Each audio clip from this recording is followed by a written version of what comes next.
Hey, game changers, we got to get real for a minute. We need to have a sideline chat here.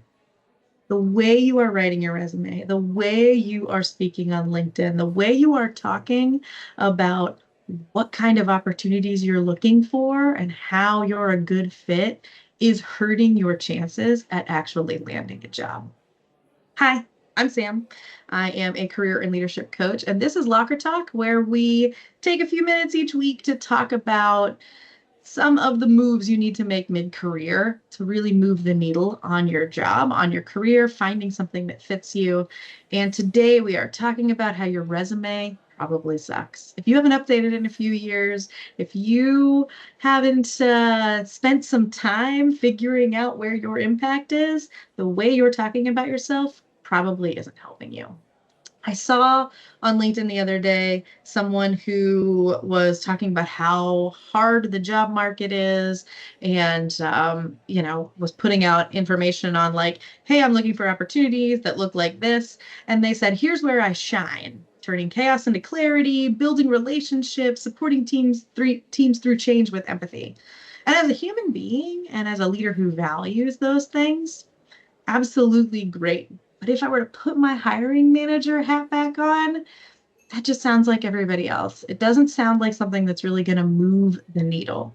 And so I need you to reframe how you're thinking about selling yourself when it comes to your work with your boss, looking for a new job, anything where you want people to understand why you're so great, why you deserve the job, why you deserve promotion, why you deserve the introduction, why you're the person they should be referring.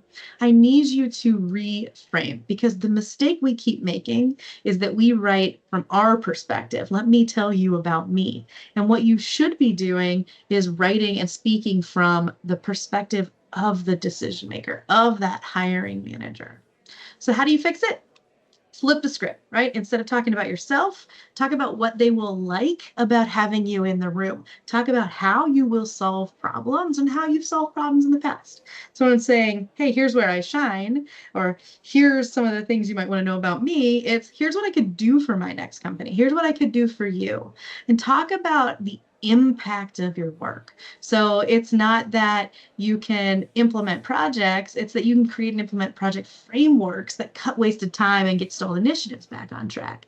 It's not that you can build relationships to help get things done, it's that you can influence cross-functional teams to deliver results even when resources are tight. It's not that you can lead projects with empathy, it's that you can drive adoption of new systems so performance doesn't just survive the change, it grows through it. See the difference? One is self-focused, right? One is focused on here are the things that I'm really good at, right? Like I'm good at project management, I'm good at, customers. And the other is what I could really do for your team, right? You want somebody to be able to envision you in the organization, in the team that you're targeting, in the team that they're referring you to. Or in a promotion, right? This even works if you're in a conversation with your boss. Here's what I've done that makes a big impact on the team this week, right? This is a good one-on-one conversation leading up to, comp cycle where it's time for a raise, it's time for a promotion. You need to be promoting your work through the lens of what the other person cares about. It's not about you when it comes to your promotional work, which sounds backwards. It's about what the other person thinks about you and thinks about the value of your work. And so the thing you could do right now to help yourself is go to your resume, go to your interview stories, go to the one-on-one prep you were going to have with your boss and pick something like a bullet, something you were going to talk about, one of your interview stories, and ask yourself, does this sound like a task I did or a trajectory that I created and could create again, right? So think about it as so what and who cares, right? Like I implemented this project, so what and who cares? Well, when I implemented the project, it actually solved a big visibility problem that leadership had. And so now they get to now they can make better decisions on their uh, on their weekly operations call because now they have this dashboard that I implemented, right? It's like, why should somebody care about that? And if you don't know, then these are the questions that you should be asking people when you do work, right? How did this help you, right? What is this doing for your company, right? When I solve this faster for you, how does that helping you out, right? Give me the business impact. When I worked in customer support for years and years and years, one of the first things that we always did, right? Whether in my early days when I was troubleshooting problems, all the way to my executive days where we were handling high level escalations and I was getting yelled at by every C-suite level executive you can imagine, it was really about understanding business impact. And so when you're thinking about your work, think about it through the lens of what is the impact to the actual business that's happening here. So that means, it's not that, oh, the system is broken and nobody can log in. It's that this system is used for immediate purchasing that has to be done by the end of business today, or else they're not shipping the products that they need to do a launch next week, right? This is going to throw off entire timelines. The fact that they can't log in, yes, is a problem, but it is a problem because it's got this impact on the actual business. And the same thing with our work, right? When we're talking to our boss, when we're talking in an interview, when we're writing out bullet points on our resume, we so often just think about it through the lens of I did the work and I did a really good job. And it's hard for us to think and expand. So what did that mean to the people around me, right? And so we think about what did that mean to our customers? What did that mean to our team?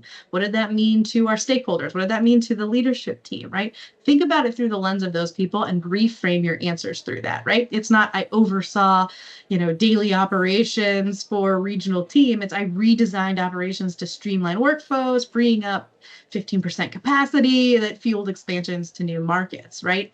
Tell me what happened. So what and who cares? Tell me that part of the story because that's what gets you hired. That's what gets you in the room. That's what drives the needle. And that one tweak on your stories can turn you from somebody who did some stuff in the past to someone who sets up growth, sets up wins for the future. And that's a really big difference. So, bottom line, your past only matters if it fuels your future, right? You might be sitting on a ton of experience, but if you don't know how to leverage that moving forward, nobody's going to care. They're going to see that experience as I have to pay you more, not why do I need to pay you more, right? Why should you be the person in the room, right? I can see risk that other people can't because I've been there and I've done that, right? So you need to think about this as writing the obituary of your career, as I've said in the blog this week, and really start writing future-focused stories that make hiring managers think this is somebody who can solve my problems, who can solve the problems of my team, right? It's going to give me one less thing on my overflowing plate that I have to deal with if I bring this person into the room. So I hope that this helped. I hope that you go take that step and go look at your stories, look at what you're putting on your resume, look at your LinkedIn, look at your interview preparation, look at your conversations with your boss in one-on-ones, because those things can drive so much of the trajectory on what you're doing. Storytelling makes such a big difference, and how you frame can be the difference between getting that job, getting that promotion, getting that raise versus not. And if you want help with this, feel free to DM me, reach out, let me know where this is hard for you, or if there's a bullet point you want to, rewrite, let me know. I am happy to look at this and, look at examples that you've got. I've also got a resume accelerator if that's something that's, you need to go tackle your resume. And look out, I did just launch this week a Land Your Next Job workshop series that kicked off yesterday, but there might be some more people interested in another round of that. So in a next workshop series.